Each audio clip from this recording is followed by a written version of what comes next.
Oatsika zay voatendro amin'ny fahalebiazana tonga ty fotoana zay tsy maintsy ijorotsika manoloana an'ilay fitaratra mpilaza ny marina dia apetraony fanontaniana hoe fa dia nahoana loatra izahay zay nomena fahafahany kopa-kelatra toy ny voromahery no indrisy mitsikasina amin'ny tany ary mitrongo vaoomana banjiny tsara ny masonao dedinio hoe fananinana nandany fotoana maro tamin'ny zava-pona vao elingelina lavaka tsy afaka nifantoka tamin'izay tena manandanja fananinana antsinaina navaka ny mahasoa sy ny mahafinaritra ka tsy nahajery lavitra hitsinjo ny vody andro merika fananinana ny nanaiky andray anjara amin'ny hazakazaka iombonana zay teren'ny fiarahamonina na dia haiko ary zany fa manambany sy mampirefarefa amin'ny tany fananinana no niverina indray ho amin'ny fanandevozana lasandevo ny fanjifana lasandevo ny karana lasandevo ny filana lasandevo ny vola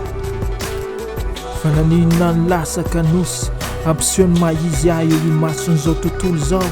ka tsy samizara ny talentako sy ireo fahaiza-manao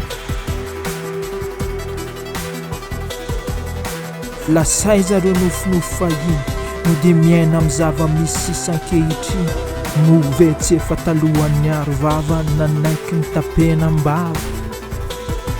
fanontaniana tsy ho lany ary ny vahaolana dia tena misy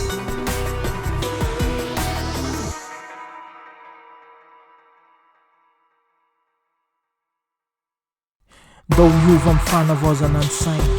ndao hamatatra ny sitrapon'Andriamanitra andray ilay fijery ambony ilay fijery ny mpamorona ilay mpahary mahay manova ny zava-misy ho anao zay mila fanampiana miandrandra valim-panontaniana zao dia antsoa ilay mpanolo-tsaina fianao no andrasana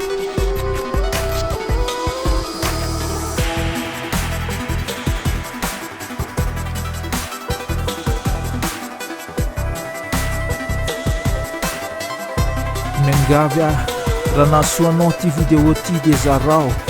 dia tantarao dia tsikerao dia aza adino manaraka ny pejy Haitosika afantaranao ny tony mirasoa